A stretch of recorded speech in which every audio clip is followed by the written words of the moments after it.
Hello, and welcome back to Literally Literary. If this is your first time joining us, be sure to check out our previous episodes. This episode, we are continuing our discussion on Alessandra Narváez Valera's debut, 30 Talks Weird Love. In this episode, we will focus on discussing some of our favorite pieces and ways to teach the novel. Great job. Awesome. Hi, guys. Nice to see you all again. Nice. How's everything going? How are you, Richie? How are you feeling? Excellent. Last week, I was much more sick. I think my voice sounds a little bit normal now. And Yes. I'm ready to move back on with life. Yeah, I'm feeling great. Good. How are you feeling? Good. Good. Yep. You, Vanessa? Me too. Good. Ready to talk about this book? Yeah. Yep. Talk some weird love? Oh, speaking of that weird love, right? You know, we got all our snacks, our snacky snacks in front of us. It's worth mentioning. It is worth mentioning. We just posted on our stories on Instagram to let everyone know what we're snacking on during this episode. And hopefully we'll get some sponsors. Mm-hmm. Maybe not, Varela or what was the other one? Bimbo. But maybe some But local somebody. sponsors. Someone will sponsor us. Right on. So last episode, we kind of went over just our first impressions of the novel.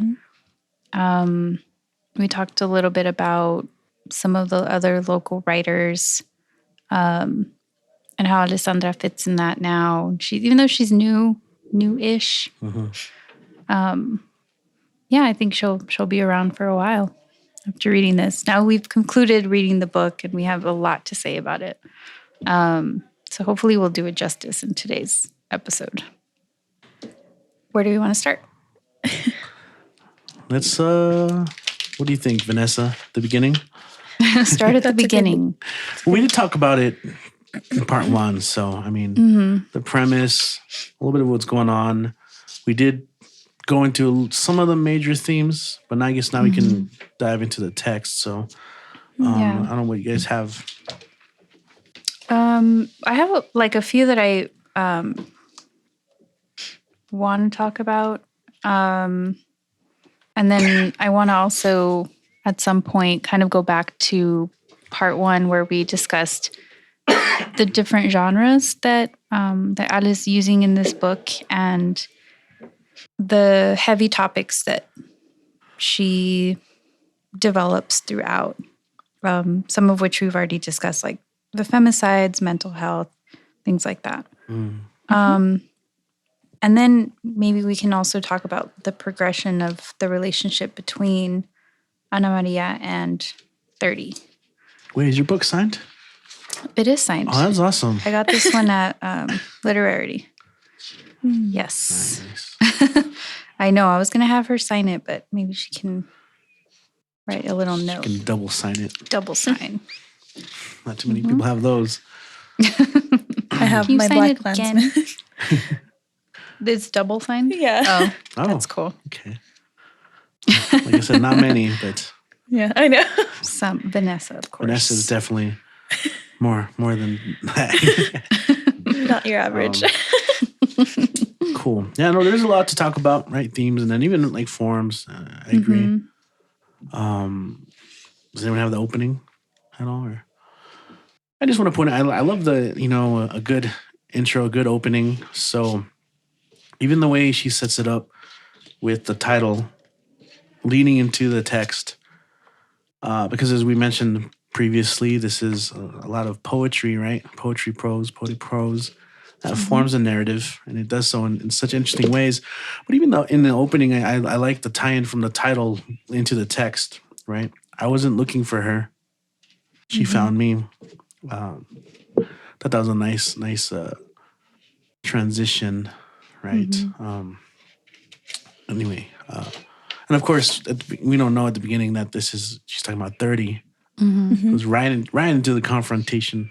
Yeah. But of course, because of the climate, fear, femicide, her reaction is to run away at first. So, We get some world building. Yeah, of there's exposition. a lot of exposition in these first few poems. Mm-hmm.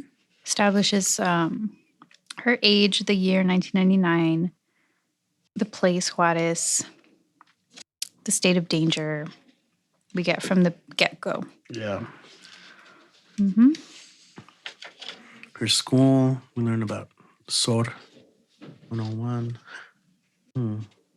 Yeah, we talked a little bit about that last time too, and how SOR is one of those prestigious schools, and it really weighed heavily on her because of the pressure of doing well in school and her wanting to just be the best and be on the honor roll. And so that's something that's consistent throughout up until like towards the end, I would say. Yeah. Where she's starting to realize that other things are more important. So then we see her kind of, I don't know if acting out is the best way to say it, but stuff happens towards the end of the book, which we'll get to. Yeah. Behavioral changes. Yes. Mm-hmm. So we do definitely see a lot of that. It's almost like another character, the school, because it's just how much we know about it, and it's like present, you know? Yeah. I mean, it's crazy that at 13, there's already so much pressure from school and to even feel like you already need to know what you're going to do in life. Mm-hmm. Because one of the big things about meeting 30 is finding out that she doesn't end up becoming a doctor like she wanted. Yeah. But rather a poet and a teacher, right? And it's kind of a little bit of that trying to figure out what happens, you know, why does that happen? And yeah, I think that's kind of one of the thread we followed throughout the book. Did you all have an idea of what you wanted to be when you were 13? And did that change? Absolutely. Oh, yeah. I think I went through like 10 different careers in my childhood. And I was like, I want to be a marine biologist, and I want to be a nurse, and I want to be this and that, and like completely different from what I'm doing now. Yeah. Yeah, a lot of different. And we talked about this last time, like an astronaut. Like all kids want to be astronauts. How many of them actually go on to be astronauts? Yeah. Yeah. You don't remember what you wanted to be, Vanessa? At 13? I know. Mine were like from younger age. At 13, I can't remember what I wanted to be. I want to say I wanted to get into music. So I think I was in choir at the time. So I wanted to go to like Juilliard. That was like my dream. Practice. Yeah. That reminds me, in high school, I wanted to be like a band director. So that was another career. Yeah. Yeah. It's crazy, what I wanted to do, yeah. It's kind of hard to remember. Like I did like the prospect of like working with NASA and just learning more about the universe and how it works. Like I thought astrophysics were pretty cool. But you know, things change. You know, I don't like math that much. Yeah. Oh man, there's math involved. But exactly. You know, I obviously love the arts a lot as well. So you know, any of those things as well. Imagine, you know, becoming a musician and traveling to play and stuff, and those things are nice. But you can't predict the future. But I mean, that's such a huge thing, right? Like trying to feel like you have to have it figured out at such a young age. Yeah, it's kind of unfair. I mean, it's nice to have some sense of direction, but it's also like, what do you know at that age? And you're not the same person you were at 13, right? Always changing, yeah. Yeah, that's kind of one of the things that 30 tries to tell her, you know, tries to show her and teach her. But Ana Maria's like, whatever, you don't know me. Who are you? I'm you from the future. And such a teenager voice, too, all throughout. Yeah. Just see the eye rolls and just imagine all of that. It's really great. Yeah. I mentioned it prior to the show, but, you know, 30 is trying to talk this love to her and persuade her, you're more than your work, which is we hear that a lot nowadays because a lot of critiques of work, capitalism under, and I just love this 13-year-old's response to 30, right? You're more than your work. She's like, yeah, you probably have corny poetry. That was a nice little funny moment there. I like that idea. Yeah, you're more than your job or what you do for a living. That's not your whole identity. Yeah. My therapist tells me that all the time. Shout out to therapy. I definitely really like that. Really related to that. Did you all have any poems specific to the first section that you wanted to look at? Let's see. My first one is on page 26, which I just passed. Oh, found, yeah. Yeah. Not before. So we did talk a little bit about this last time. This poem, Found Newspaper Memories. Just how much of it's not really a departure because as Richie mentioned earlier, from that first poem, we already get like this sense of danger and like establishing what Juarez is, or could be, has been.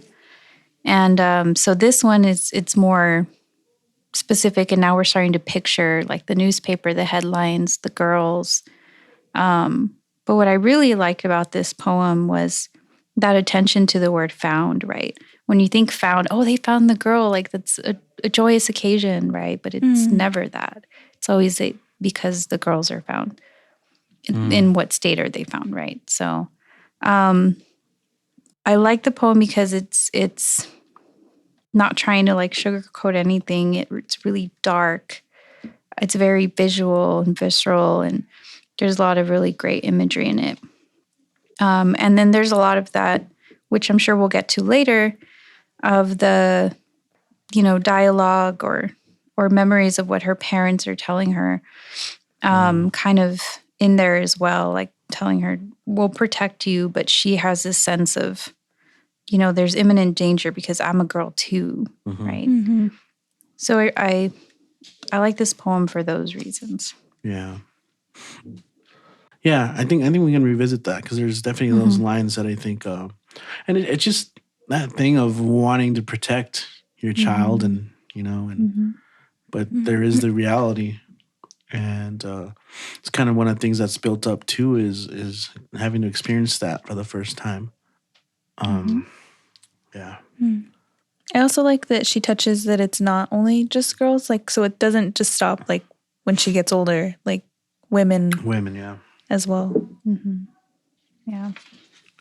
My poem was on 32. I don't know if you had one before that. So I like that this poem, what loving you could be.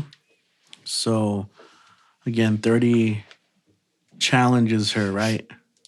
Love you, and it's a weird. It's unheard of to her, right? The fact, so it's to her that's what makes it a weird love. So I think, I like this one because it's her contemplating what that means. And it's coming from a student. I like the way she incorporates like school studies in a lot of her thoughts, right? Because earlier she uses some mathematics to write some poetry, which is pretty cool too. Regardless of what I said earlier about not liking math, I thought that was a pretty neat interjection. But here she's talking kind of more about the scientific method, right? Creating a hypothesis. And it just kind of revolves into around, well, what does that mean? Standing in front of a mirror and like feeling good about yourself, like giving yourself a high five, like noticing all your features. And I like the way it just comes to her kind of coming to the back of her head, which is such a unique space, right? But realizing that, I love the back of my head, what I think is great. And I just love the conclusion that loving you could mean loving at least one part of your body. And I think that's a really significant start to that kind of self-love because, this is all image-based, but a lot of sometimes what we get in our heads about is image-based, right? So I just thought it was a nice section of her self-introspection and starting to think about 30's challenge there to love you. Yeah. I really like that too, like how she's using that scientific lens because it's what she knows, right? And it's what she's constantly thinking about school and how it is that she learns things and can break them down, right? And later on, you know, she starts using poetry to kind of define these feelings, and because that's something new to her, and she's starting to learn that from 30 and from her own life and stuff. So that's pretty cool. That's a nice little progression that we see throughout the book. Yeah. And I like that the next poem after that is What Loving You Is Not. And she talks about this melodramatic movie that she was watching with her mom. And, and then she just has like the sniffles. And I was like, don't cry. It's kind of she's like, is that what love is? Nah. And then, so this is one of the things like pre-show I was saying, I just realized something. Because on page 180 at the end of the book, she has a poem, What Loving You Is. So these first two poems, What Loving You Could Be, What Loving You Is Not, and then later, What Loving You Is. So she's finally come to that, resolution or conclusion, which I thought was really cool. And this one you can totally see, like it's written in couplets, and you can see the poetry just flowing through her. And she realizes, like, there's no, like, questioning. Well, let me use deduction. Let me use the scientific method. It's like, here's what it is, right? Which is really nice. Yeah, I like that. Do you feel like her poetry evolves or grows, like, richer as she writes more and more later on in the book? Yes. For sure. Yeah, I didn't really think to look at that until right now when you were mentioning it. Yeah. And I guess a few poems before that one, that's where we see all the like edits and revisions and blackout stuff happening. Yeah. Footnotes, the footnotes that she gives 30 to after reading 30's poem. I really like that. Yeah, I thought that was cool. That was one of my favorite ones. I didn't write it on my notes for today, but I really like that one because I was like, yeah, that sounds like something Ana Maria would do. But I mean, she even has that like confidence now to like break down 30's poem. Like you wouldn't think someone who's 13, like she just said, I want you to read my poem. She didn't say, I want you to dissect my poem or like, workshop my poem. But she was like, well, what do you mean you like stop using pronouns or, that kind of stuff, which I thought was really interesting in her development as a poet, whether she decides to call herself that or not. Yeah, it's such a fascinating part of the writing process, and with poetry in particular is workshopping it and getting feedback, and even as maybe like an English instructor teaching this book, it's a pretty fresh element to talk about process and comparing to what Ana Maria suggests to 30's poem. I think they're pretty good suggestions too. I mean, there's no rule like poetry can be what it is, but there's good recommendations too on how to like maybe reach more people or cut things out that aren't necessary, things like that. So I thought that was pretty cool back to back seeing that. Yeah. She did that a few times. So on page 114, she has a letter for Pipina. 113. With all the references to the Wizard of Oz. And then we see her blacking out a bunch of that stuff on 114 in her second version. And then in the third version, it's just down to 2 lines. I'm sorry for everything. Love you, Ana Maria. It's like, I don't need all these metaphors or like references to the Wizard of Oz. Like, I just have to say how I feel. To the point. To the point. Which is also really cute. Yeah, it's really interesting. The first one, just as it is, it's just kind of like what we all tend to do sometimes, just like word vomit, get everything out there, and then and I'm curious, each version of this, is it supposed to be like what she should have done or wanted to do, or like which one would she actually give her? Yeah, I had that question too. What do you think, Vanessa? Do you think she gave her one of those, or it was just like? I don't think she does. It's just kind of her trying to write out her feelings. Yeah, I think she's just kind of letting it out. And then eventually she fixes it, her friendship with Pipina. How? What did they fight about in the meeting? I'm just kidding. Number one. Yeah. So the one where she's like questioning 30's poem that starts on 127, where she like, it's called Strike Through, which I really like too. It's like, what does this mean? And how dare you, talk about owls that way? They're magical and wise. It's not precise. I really like that. Yeah.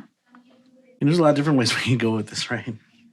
The other ones are the poems to Chachita, to Papiringo, and to herself that start on 156. And then the last one was on 185. Those are just the ones that I wrote down, but I'm sure there's other ones. Oh, the blackout? Because at first on 155, she has a poem to Chachita and Papiringo, and it's just like, again, what you were saying, Richie, just, letting all those feelings out. And then later switching focus to just her mom, and then switching the focus again to just her dad. And then the final one is a poem to herself. Revision for her, which is the shortest poem, I think. But there's also some major changes there. I don't know. I really like it. I like that Ana Maria is, playing around with form and finding different meanings in her poetry. And then I really like that the author, Alessandra, is doing that too with this character. So it's a very meta. Oh, totally. I mean, it's kind of just one of those things, considering the power of art to heal, because a huge thing that I think 30 is trying to do is get her to write, because 30 says she personally wasn't writing at that time, and it took a toll on her mental health, right? She was depressed and she was refusing to acknowledge it. And that's one of like the main things. I mean, that's why she has a limp, right? Because we turn out that in that version of 30 tried to hurt herself, right? Whereas now that she's gone back in time, I guess, or she's talking to her younger self, she gives her a composition book, and that's kind of one of the things that might change that timeline for her, right? She doesn't jump, and she's working with her feelings now. She's thinking about them, writing them down, and I think that's one of the first steps to letting her recognize that she was depressed, and that's huge. So I think that's kind of one of the big things, right? That social. Sorry, that we call it that, just that justice for yourself of acknowledging your feelings, and the doing it through art. Yeah, writing. I know that's one way to, try to approach your mental health. Of course, she also sees a therapist, and there's other things, and it's not going to work for everyone, right? So there's those ideas, but it's totally true how 30 was just like, you know what? I found this so much later, and I wish I would have known it at your age, kind of approach to it. I know you had some earlier poems, Vanessa, that stood out to you.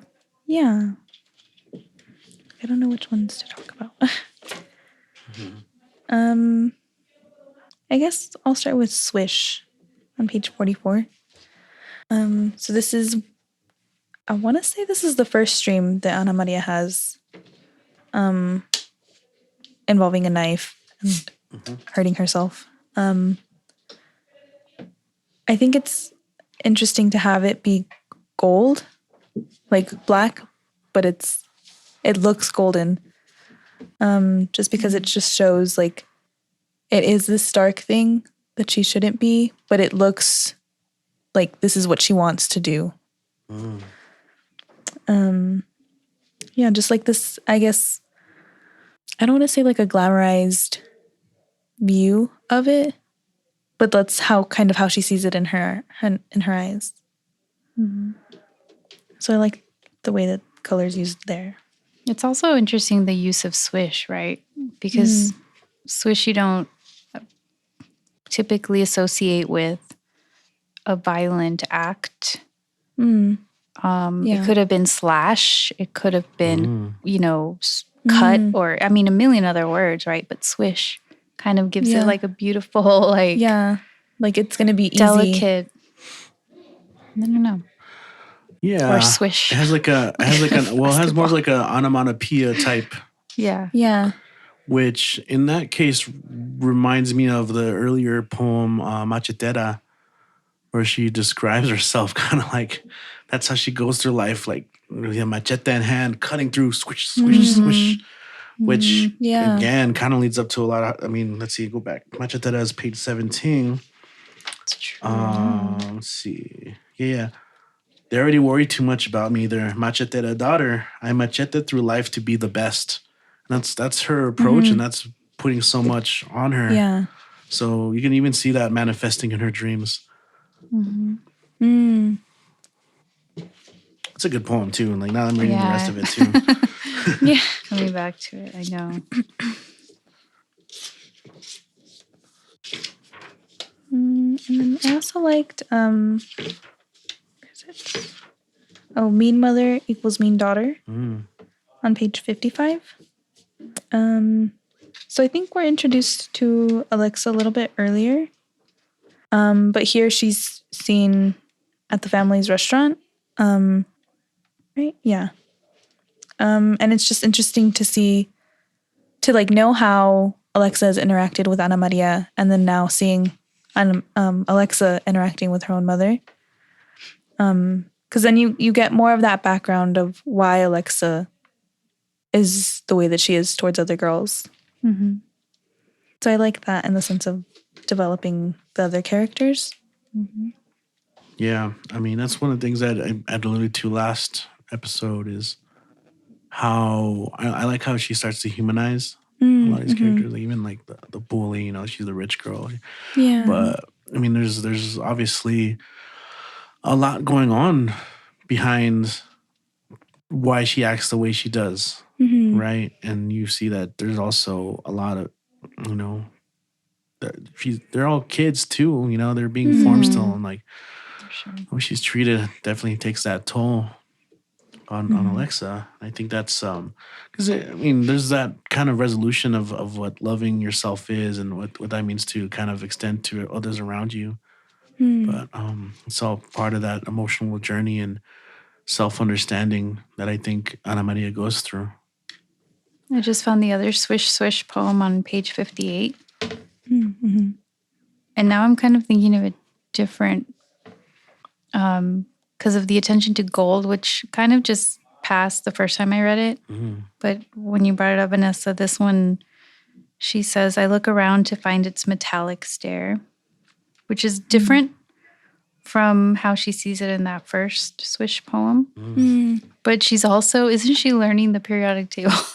Like, I don't know if that's too much to like link these two, but she's thinking about like gold and metals and stuff like that at school. And it's kind of also finding its way in her dream. I don't know if that's a stretch.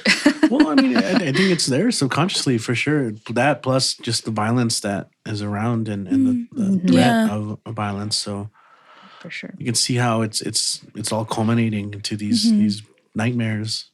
Yeah, and I think the difference with this one is that it's more.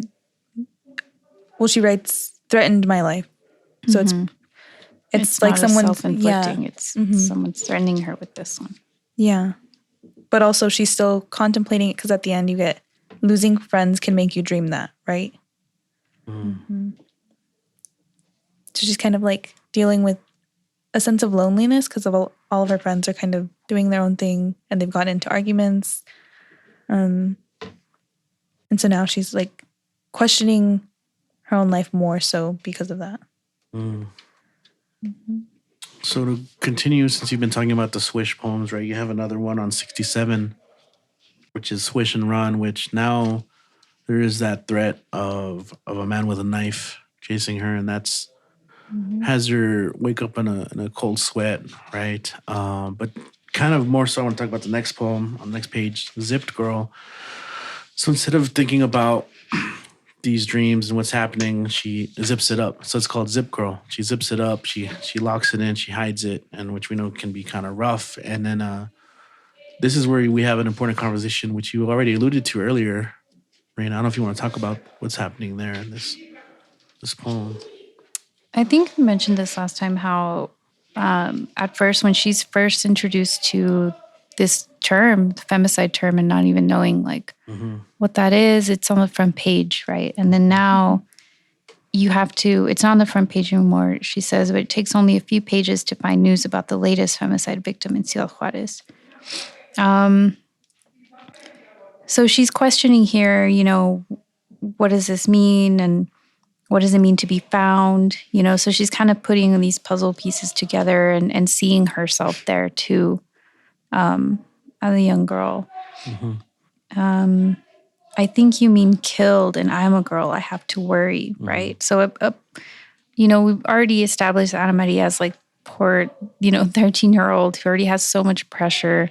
And her parents even say, she's so grown up, you need to be a child, slow down kind of thing. But now we are adding this whole danger to her life. And she's realizing, too, that this is something that could happen to her or someone she knows, which, of course, we see later in the book. I don't know. Was there anything else? No. I mean, just you mentioned that like conversation, right, where even her mother's just like, don't worry about that. And just really acknowledgement that we'll she protect has you. We'll take care of you. And so. And the next piece right away kind of makes it closer to home, where she finds out that Mr. Yeah had a niece that was found, right? Again, to use that language of found.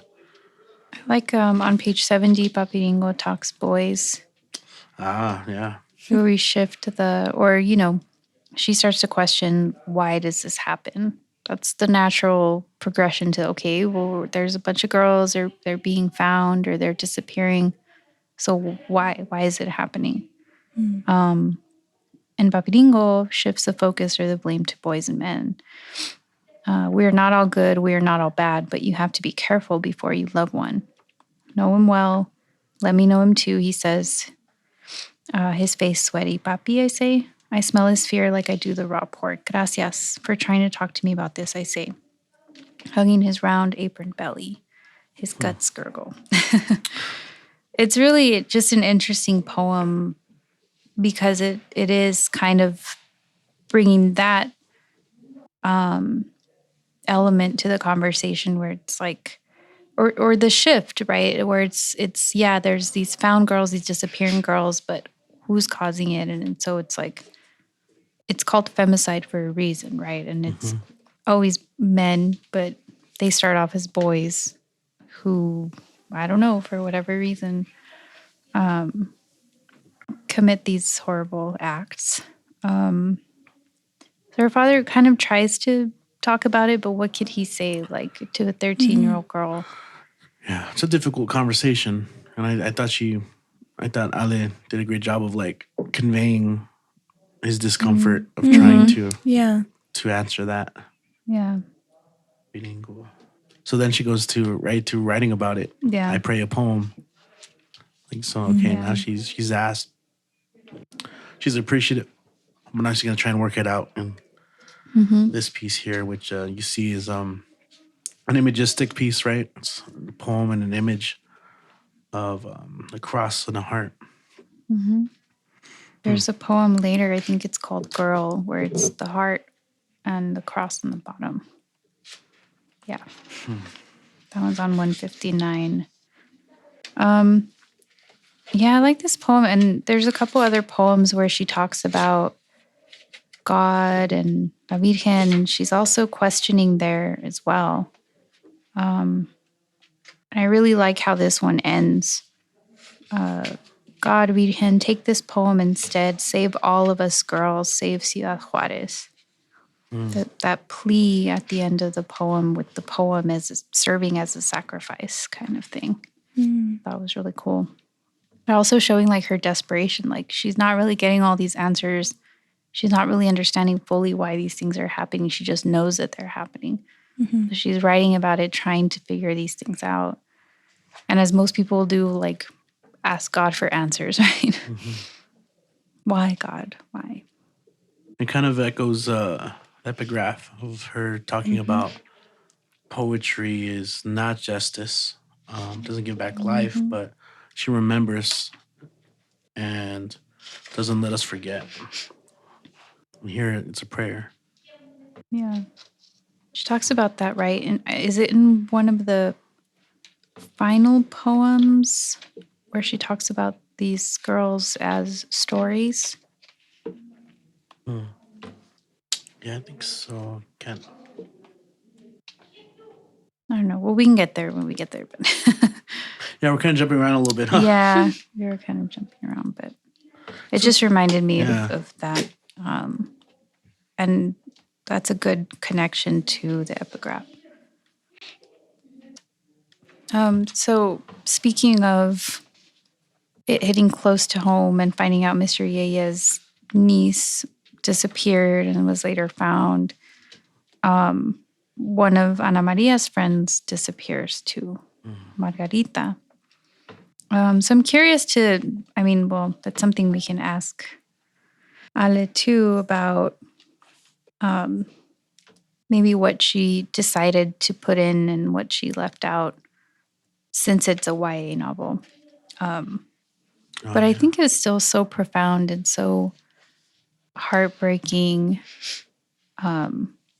learning about this with each passing poem. It's like, oh no. And then the next poem, oh my gosh, it's like the worst thing possible happened to one of Ana Maria's friends. Yeah. Yeah, there's a lot going on there. I mean, we learned that this is one of the reasons why 30 kind of sticks around. Or not sticks around, but like leaves, isn't as around, right? She has a mission. She says she has to try and save her. It's also during this moment, I think, where she's trying to, Ana Maria is trying to reconcile because, they have these little fights and they decide to have a movie night where she also invites Margarita. And that's where she disappears, right? Because they come looking for her and it was that one was a punch in the gut. Yeah. It really was, yeah. And then the next poem, so that's on 144. Have you seen my daughter? So they were going to watch The Sixth Sense, and she never got there. And so the next poem is Bullet Point Girl. And that one is, more, it's the poster, one of however many posters you see of just missing girls, right? Girls who've disappeared. But this one didn't have a picture of her, right? It's called Bullet Point Girl because it just has these descriptions, in bullets. And if you think or look at them, it could be any girl, right? Which makes it even harder to find or to distinguish. Yeah, I like that line in there where she says, the bullet points don't help me recognize her. So how would anyone else in this city full of missing girls? Sad.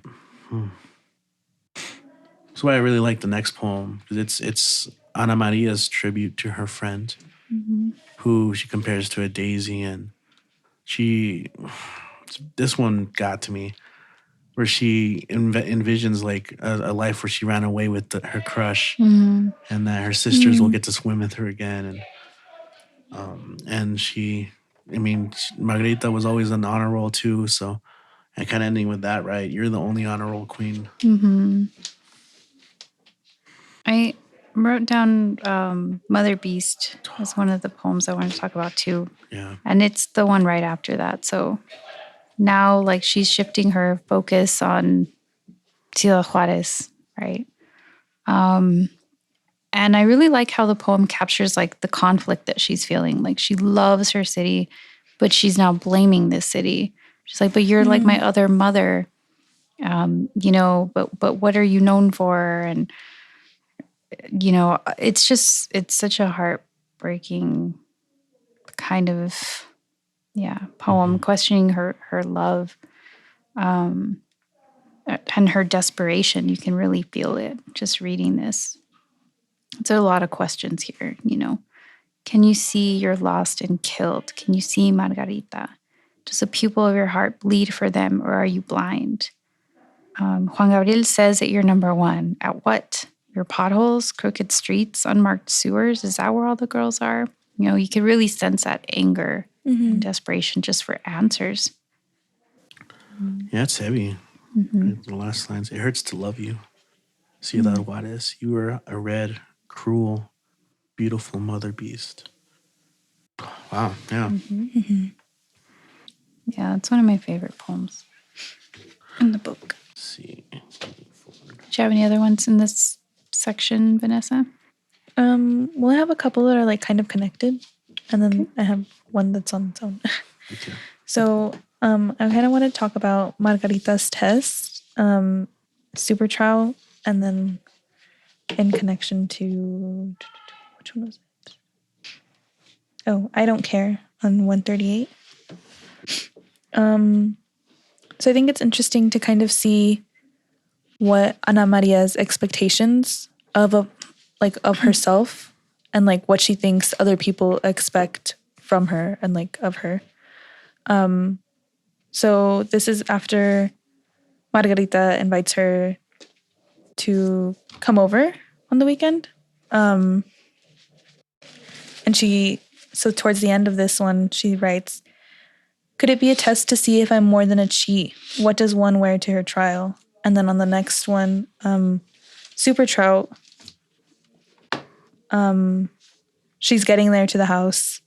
And this one ends by saying, "There was never a Margarita test." Like she was expecting Margarita to not actually want to be her friend again yet. She was expecting it to be like a trial run kind of thing. So I thought that was really interesting. And then also, so I Don't Care, I liked because this is after Ana Maria gets first place for the honor roll for the first time. And rather than like being excited, she feels almost guilty because she feels like she took it from Margarita. And so right before that poem, she writes, she says, "I will lose Margarita."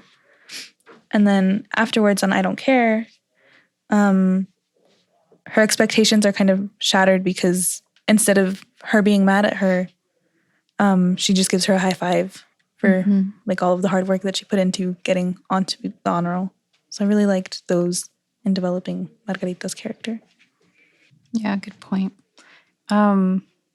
And even like further, like going back to when Margarita disappears, it's like, of course, she's not going to care about any of this honor roll stuff, all this stuff she's just been worried about, and late nights doing her homework and making sure, because she always wanted to be like first. And then when they finally say her name, first place, she doesn't even hear it because she's so distracted. You know, am I going to lose my friendship? Because ultimately, that's what 13-year-olds care about, like friendships and boys and whatever. But, you know, I think I Don't Care, it really captures these other beautiful things that she really does care about that are more important to her. Yeah. At this point anyway, right? So definitely developing her character as well of Ana Maria. And then I also liked The Next Morning on page 93. So this is Ana Maria and Chachita interacting with one another.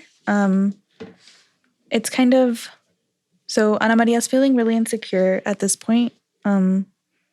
she just tried using Nair for the first time, I guess, and didn't go the way it was supposed to, which is scary. But so in this next one, she's feeling really insecure, and her mom is really reassuring to her. But there's one moment that kind of stood out where she just assumes that this is what moms do. This is what you're supposed to say because you gave birth to me, kind of thing. And I like how on the next page, on 94, where the poem continues, her mom kind of just shows her the same kind of flaws on herself, and then asks her, "Do you think I'm ugly?" So I really like how this one kind of ends with re-emphasizing that she is alive, she's healthy, she's smart, she's beautiful, and that the way that her body is changing and the way that she looks doesn't make her ugly. So I really like this one for that reason. And how she ends it, better to be a bit panzona and hairy than pushing daisies, which is foreshadowing now that we finished the book, but also like a very cool way to end the poem. Do you have any, Richie, that you want to look at? Yeah, I'm trying to other ones. I mean, I can say about I mean, I have one. I thought it was interesting on around 182. That's the I went looking for. And it's after the one you referenced, what loving you is. Do you want to talk about that one first? Because I mean, there's been a lot of a journey here, and of again introspection, self-love, considering more about her friends, expanding her friend circle, right? And you have what loving you is, which you had alluded to earlier. I didn't have a lot of notes on this one other than just, how we're getting closer to the end of the book, and it's the progression that we see between Ana Maria and 30 and their relationship, and Ana Maria feeling comfortable with herself at this point. Yeah. So it was mostly just that, like how this served as a resolution and how it was kind of like beautifully written. Yeah. More poetic than the other stuff. There's no like strike throughs. There's no blackouts here. It's just, and at the end, her question, I know what loving you is. Do you? She's like proud, wants to glow. She wants to glow to 30. Like, yeah, she's directing it at her, which is really cool too. Which is why, and then I like the next one, which is she's looking for her, but doesn't find 30. Because at this point, 30 disappears. But I like this point in the bottom of the piece where she emphasized, and I feel like this is the author talking to reader, especially thinking of her audience. No girl should wait for her own 30 to arrive. She might not come, and of course, so she's thinking about her friends, Pipina, Priscilla, even Alexa, right? Because she had these moments with Alexa where she ran into her into the bathroom, crying, and it's a new moment for them. 30 is weird love to them without being that weird. She wants to like, how can I talk that love without being that weird? And it's just thinking about that personality of. So I thought it was a nice compendium to that. It's also a nice callback. So this was the other one that is a callback to one of the first poems, or the first poem. Yeah, the first one. Which is I wasn't looking for her, and this one is I went looking for her. Right? So we have those kind of mirroring the ones that you were talking about, Richie. What loving you could be, what loving you is not, what loving you is. Yeah. I mean, I think the one after the one I just read, Help, on 183, is where she decides to ask for that, right? Help to ask, to have that conversation, even though it's difficult, right? She asks him. She, just before that, she sees an iridescent Margarita playing hide and seek around the cars, right? Kind of like this image of almost ghostly, right? And it's like forces her like to make that leap, so to speak, right? To mention it. Mhm. And then it all comes winding, and so it's all wrapping up so quickly here, right? Right, trying to also reconcile now, again, the love for Juarez, right? And then, well, unless we have something else before, like that last letter that she finds. And even the author's notes, I think, go back to what you were saying, Richie, about 30 and Ale trying to get to the reader, right? Like, if this is you, ask for help. If you resonate with any of this, you're not alone. You know, that don't wait for your 30 to come. If any of this sounds familiar, you know, try this out, or you know. So I kind of like how those the notes help reinforce a lot of what we're already talking about and thinking with this character. But then that letter, you know, which is different from everything else in the book, right? I mean, because there's poems that Ana Maria writes for her friends and her parents and to herself.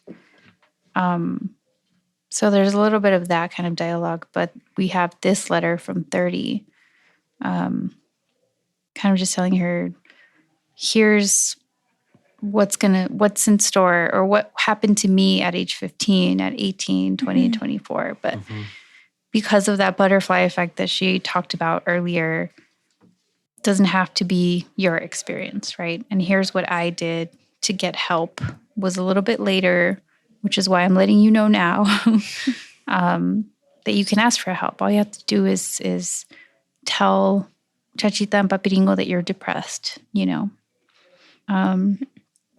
for example, or to start. There's no shame in that, right? Yeah. So I really like that. And even though this is like the actual letter from the book, I feel like this whole thing is like that love letter that we were talking about, right? Between these two. Yeah. Oh, man. Yeah, looking at the letter right now, I mean, you talked about that conversation with Paparingo about boys, and I like how she kind of addresses here at the bottom of 189, right? At 2024, love. And, you know, she talked about becoming a Grinch and only loved handsome, unreachable pixels like Brad Pitt. And my favorite is this part, right? Then I saw a little boy fall. He was told, "Don't cry, get up." I recognized this boy inside the men I had loved, right? Kind of thinking about kind of the societal kind Toxic of thing. masculinity. Exactly, right? You're not allowed to cry, not allowed to have your emotions, and that how that kind of stunts it, emotional growth, or yeah, emotional intelligence, and seeing how that affects the relationships. And then I love how she talks about her love, right? That she finds the boy inside him had cried until his heart overflowed. That was a pretty beautiful moment. There's a lot here, right? Yeah. In the letter. Yeah, those realizations at 25 and to 29, Chachita and Papiringo were just human. All these years, had they fed me lies with a glass of milk to wash them down? So you always think that they're invincible or that they know everything. Yeah. And sometimes they tell you they know everything and that they're always right, you know? So there's that. And so she's like, didn't realize it until she was in her 20s, late 20s, you know, talking about their humanity, and they were only trying to do right by her. So it's very sweet. That's what I was trying to mention in part one. Like, the more you grow up, you learn, like, damn, we didn't really have it figured it out. You know, we're still working it out. And So lost. that's kind of where she ends off on, too, right? Where she's at 30. And there's still a lot going on, right? It's not perfect, but she learns to savor these moments of what she enjoys, and then get to it. Yeah. So by the end of the book, do we feel like we've reconciled some of these feelings, or do we still feel a little lost? I feel a little bit better having finished this book. I would say so. Mm-hmm. Yeah, it's wrapped up kind of nice in that way, right? Mm-hmm. Where it's more of an acceptance. Acceptance, Mm-hmm. yeah, that's good. Yeah. So I wouldn't say, I mean, it does kind of end on a positive note, even though there's still all these like lurking emotions and danger and stuff that we're not dismissing at all or forgetting about at all. But it's like these little things one day at a time, right? Yeah. It's a really good reminder, you know. Mm-hmm. Could always use that time and time again. Cool. So we're looking forward to talking to her next yes. episode. And have you guys thought about questions to ask A already? couple of questions. Oh, I forgot. Another thing we were supposed to discuss was how we could use this in the classroom, Richie. Well, I mean, how would you use this book in the classroom other than stuff we've already right? Yeah, because we had alluded to quite a bit. So if you're a teacher, I just think it's new, it's relevant, and I think that if you're in El Paso, one of the best things is you can just invite the author to talk to students, and that in itself is you might not even know could be motivating someone, right? So much as a kid, and again, just because of the discussions on mental health and not being too hard on yourself, it's very easy to get caught up in these things with school. And when you're in middle school, high school, God, there's just so much going on in your lives, you know, and the things that you think are the most important, like world-ending things, you know, it's helpful to realize that there's more to that. There's more to life than that. And I think as students, it's helpful to read. And I just hope that, you know, maybe people do pick this up for their classrooms and can share that. Because I think there are still a lot of lessons to bring out. And I think the kids would like it. I think students would enjoy reading it. Yeah. Mm-hmm. Do you think middle school or high Maybe school? High school. I would say high school too. Yeah. I think it'd be good to introduce to middle schoolers, but I think high schoolers would understand a lot more thematically and be able to have these harder conversations than middle schoolers might. I think in the middle school context, it could work if, like, I don't know if these are a thing, but like there's a book club or something, like a reading club or a book club. That would be cool to introduce to like that group of students. I think they would accept it a little bit more readily. But then again, I don't know, like, again, when it comes to like schools and like like what's allowed and all that, Right. it gets tricky because, you know, like you keep reading on the news, or I always see stories about how parents are complaining about what's being taught, you know, how dare they bring up sex, how dare they bring up femicides. It's kind of like here where they just try and avoid the femicides, like it's not a thing, right? It's also that, like, it's important topics that should be talked about, but it makes people uncomfortable, and then so they don't want that to be taught in the schools. So I think that'd be an interesting conversation to have with Ale next week. You know, the genre of YA and in schools, you know, and just in general. Like, I think we talked about like maybe some of the difficulties of what you have to leave out, or you know, what you have to leave in. I don't know. What do you think, Vanessa? Compromises. What do you think, Vanessa? That was dirty. What? Hey, she called it. I know, I did. I'm not an educator yet, so I don't. As a Yet. future You just educator, said so. how would you bring this into the classroom, or would you even bring it into the classroom? I think I would. I would like to see it used to help students with like writing exercises, just to see like the editing of like blacking out and like taking out from everything that you write. Like, absolutely, you should write everything that you're feeling and have it, get it all out. But then kind of step back and like take out some stuff and like sweeten it, like bring it together. Oh, it'd be great to introduce like a journal type assignment. Mm-hmm. A lot of creative writing techniques too. You know, like you talk about, because we didn't get too much on the technical, not too much. Yeah. But we talked about some of the form. Even like visual poetry, you can do just one class or write about whatever you want, but you have to draw a picture around it, and it has to relate to the content. Mm-hmm.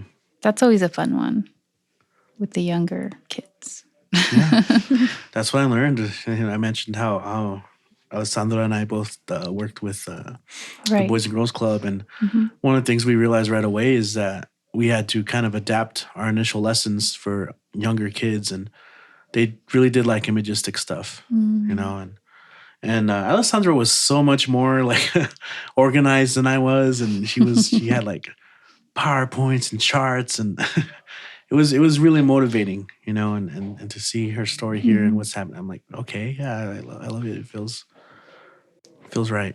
Cool. All right. I'm excited to talk to her. So part 3 will be our interview. So we'll have some questions for sure. So tune in and join us. Make sure to bring your maranitos and cafecito.